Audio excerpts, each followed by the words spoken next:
All right, so today I am with acclaimed vocalist Jonathan Karrant. How are you doing today? Doing great. Good, good. So let me begin by asking you, how excited are you to perform at New York's Chelsea Table and Stage? I'm really looking forward to it. I always love coming to New York. There's such a sophisticated audience there to play with, Hmm. to play for, excuse me. Um, Really, I think you can get away with doing different things there in a way than some states. Yeah, for sure. So this is going to be your first time playing at this venue? At this venue, yes. Okay, Yeah. And awesome. I've heard lovely things about the sound in the room and how beautiful the room is. So I'm looking forward to seeing it. Several friends have played there. Awesome. So you're currently on tour celebrating your new album, Eclectic, which features a collection of popular songs written from the 1940s through the 2010s. Can you tell us how this project came to fruition and what inspired you to do it? Well, it started in 2020. We got in the studio and because we weren't doing anything else. So, and somebody, a super fan, and my executive producer came to me and said, "Let's go into the studio. I want to do something for you guys." So that's kind of how it started. And the reason it is eclectic is because it is. It kind of ended up, the way most projects start is you kind of look at the outline first. Mhm. And this one, we just started kind of pulling things kind of in the moment. So it really was just a mix of stuff. So that's how it really came about. But I love taking things that aren't usually in the jazz genre Mhm. and making them a jazz standard. Why not? Yeah, exactly. So the album features favorites from the Great American Songbook, Broadway, Hollywood films. How did you pick and choose what you wanted to sing? Well, a lot of the songs on this record I've been singing for quite a while on stage. All right. And they're all songs that speak to me. Pure Imagination, I always think it's a great way to start an evening, to kind of invite everybody to come along with you. Hmm. So it's the first track on the album because I think it's a great way to kind of invite people. Even though people don't always listen to a full album anymore, they kind of stick their favorites on a playlist. Yeah. And then during 2020, not only was COVID happening, but the political uh, world and even today has been so controversial and divided. And the song, for what it's worth, a Buffalo Springfield song, which is kind of a movement song, a political song, uh, came on the radio, and I thought, wow, this is really what's still happening today.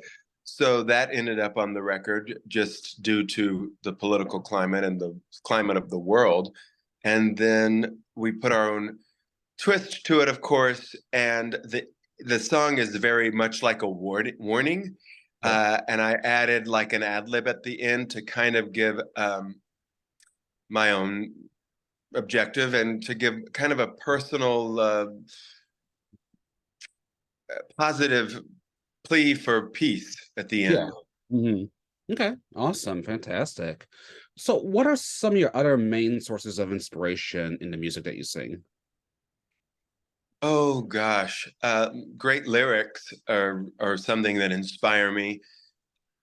Like the song "Secret of Life," which was a James Taylor song originally. It's originally a folk kind of rock song. We made it into this kind of zen. I wanted it to almost be like something you could hear at the end of a yoga class. Okay. Nice. Uh, it's a beautiful song about life and the art of living a good life. Mhm. But what inspires me is, bringing people together in live shows inspires me. I love how everybody takes the time out to put their phone down and, be there and be present in the moment to share in something real that's happening in front of them. Mhm. And great musicians inspire me and other great artists. Nice. Nice. Awesome. So how has Eclectic been received by listeners so far? Oh, there's been a lot of positive energy around the release, and I'm grateful for that. Um, it's just been a lot of great feedback, some great radio play, great people like yourself inviting me to chat with them on different podcasts and interviews. So, and it's interesting to see what ends up being people's favorites. You know, people give you their feedback on what's their favorite, and two of them I didn't really expect, like the top three. I knew one of them would probably pique people, but um, yeah, it's just interesting to see what people gravitate toward. Yeah. Well, what are those top three? Well, Tracks of My Tears is probably been a number one, and then Once Upon a Time and I Imagine, Okay. and So they're all slower too. So maybe people like to time out. okay. Yeah. We need just like a little calm Zen moment, you know? Yeah. So what do you ultimately hope audiences are taking away from this album?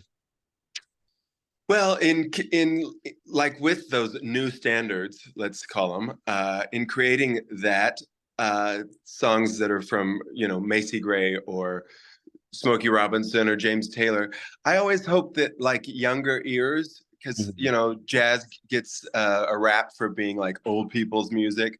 So I always hope that like other people will kind of gravitate toward it because it's not, somebody doing another, Gershwin or another Cole Porter song that's been done so many times. So that's kind of what I hope, is that new audiences gravitate towards this style of music. Yeah, definitely. So how did your journey with music begin? And has this always been your passion? As a 7-year-old kid, I guess I thought I was going to be like a triple threat, song and dance man that also was like an actor, maybe like a Fred Astaire kind of person. But yeah, as I grew up and matured and was honing in on what I was doing, music kind of took me in that direction. Cool.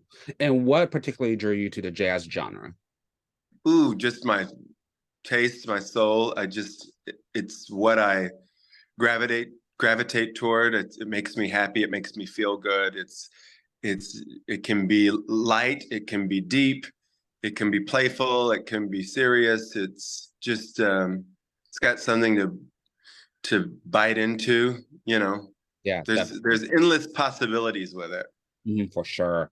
And as a musical artist, what do you think sets you apart from others who are doing the same kind of music? Oh,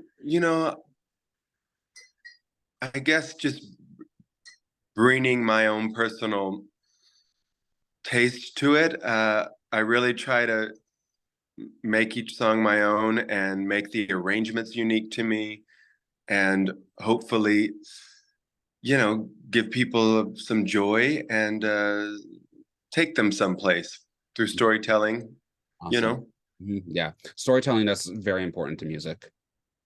Yeah. Mhm. Well, what are some other future goals you hope to accomplish with your music career? Just to keep on putting out quality music and keep on broadening my horizons and just connecting with people. Okay, awesome. So after New York, where else are you going to be heading with this tour? I go to, yeah, where do I go next? I've been in Southern California, and tonight I'm playing at Myron's in Las Vegas, Huh? and then I go to back to California. Some, I think there's a couple dates there, and then I go through the Midwest, Nice. Arkansas, St. Louis. Oh, St. Trying to Louis. think of, yeah. That's where I'm based at. Oh, okay, yeah, I'll be there in December. Okay, awesome, fantastic. Yeah. Well, how can one stay up to date with you and know what you're up to, know about tour dates? Where can one find you at? Well, all things Jonathan are found at jonathankarrant.com, but you can also follow me on any social media, and it's just my name, Jonathan Karrant. Okay, fantastic. Then before we wrap up, are there any other upcoming projects or anything else you'd like to mention or plug at this time?